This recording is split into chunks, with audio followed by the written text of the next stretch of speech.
जीवन का हर क्षण निर्णय का क्षण होता है। प्रत्येक पद पर दूसरे पद के विषय में कोई निर्णय करना ही पड़ता है और निर्णय अपना प्रभाव छोड़ जाता है। आज किए गए निर्णय भविष्य में सुख अथवा दुख निर्मित करते हैं, ना केवल अपने लिए, अपने परिवार के लिए भी, आने वाली पीढ़ियों के लिए भी। जब कोई दुविधा सामने आती है तो मन व्याकुल हो जाता है, अनिश्चय से भर जाता है। निर्णय का वो क्षण युद्ध बन जाता है और मन बन जाता है युद्ध भूमि। अधिकतर निर्णय हम दुविधा का उपाय करने के लिए नहीं, केवल मन को शांत करने के लिए लेते हैं। पर क्या कोई दौड़ते हुए भोजन कर सकता है? नहीं। तो क्या युद्ध से जूझता हुआ मन कोई योग्य निर्णय ले पाएगा? वास्तव में शांत मन से जब कोई निर्णय करता है तो अपने लिए सुखद भविष्य बनाता है। किंतु अपने मन को शांत करने के लिए जब कोई निर्णय करता है तो वो व्यक्ति भविष्य में अपने लिए कांटों भरा वृक्ष लगाता है। स्वयं विचार कीजिएगा।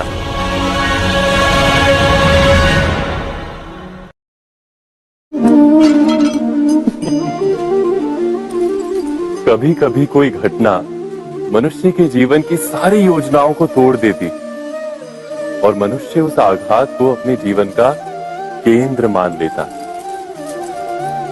पर क्या भविष्य मनुष्य की योजनाओं के आधार पर निर्मित होते हैं?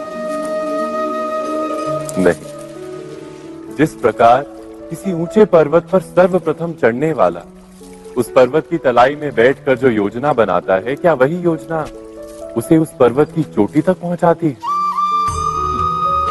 नहीं। वास्तव में वो जैसे जैसे ऊपर चढ़ता है वैसे वैसे उसे नई नई चुनौतियां, नई नई विडंबनाएं, नए नए अवरोध मिलते हैं। प्रत्येक पद पर वो अपने अगले पद का निर्णय करता है।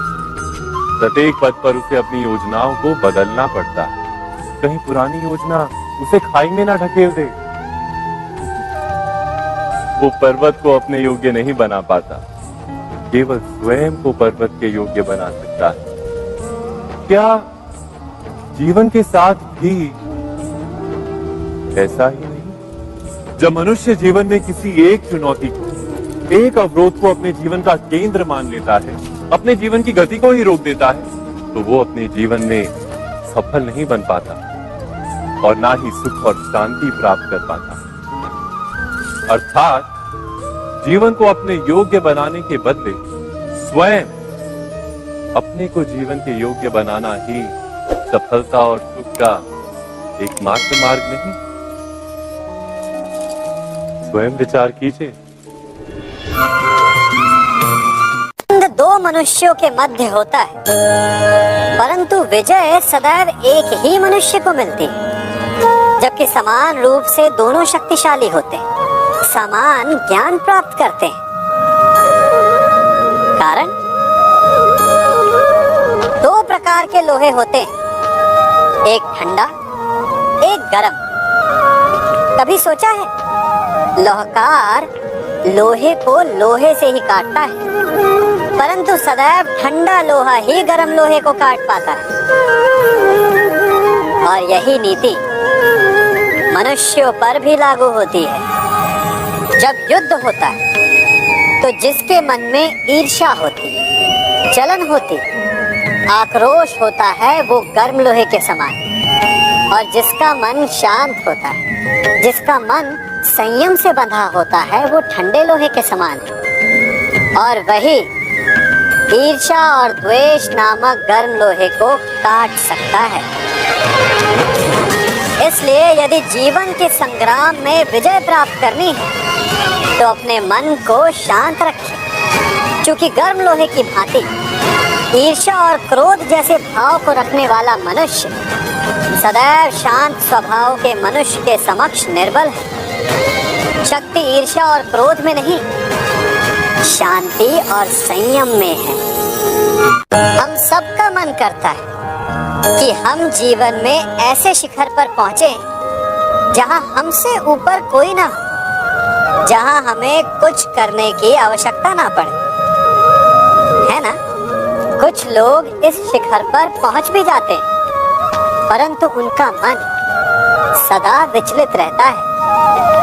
इतनी मनोरंजक बात है ना कि जिस विश्राम को पाने के लिए हम इतनी मेहनत करते हैं, इतना परिश्रम करते हैं, वो हमें मिलता ही नहीं।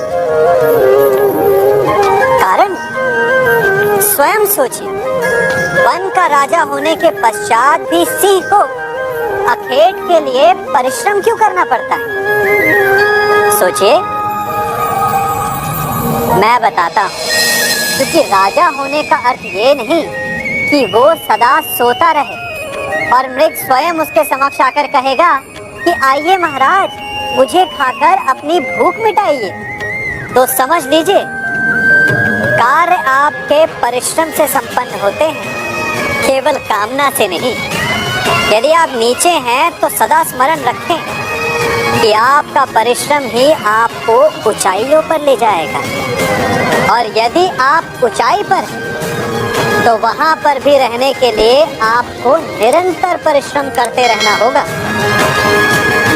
अर्थात परिश्रम से मुक्ति नहीं है, क्योंकि परिश्रम ही जीवन है। जब भी आपने यात्रा की होगी तो अवश्य अपने मार्ग के आसपास कुछ रिक्त स्थान देखे होंगे, कुछ खेत देखे होंगे, कोई ना कोई भूमि का टुकड़ा अवश्य देखा होगा। कुछ स्थान ऐसे होते हैं जहाँ पेड़ लगे होते हैं, जहाँ माली बड़े प्रेम से उन्हें बोता है, उन्हें सींचता है।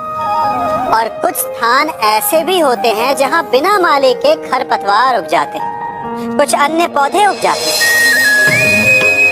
माली द्वारा उगाए वृक्ष हमें ठंडी छाया देते हैं, हमें फल देते हैं, ईंधन के लिए लकड़ियां देते हैं।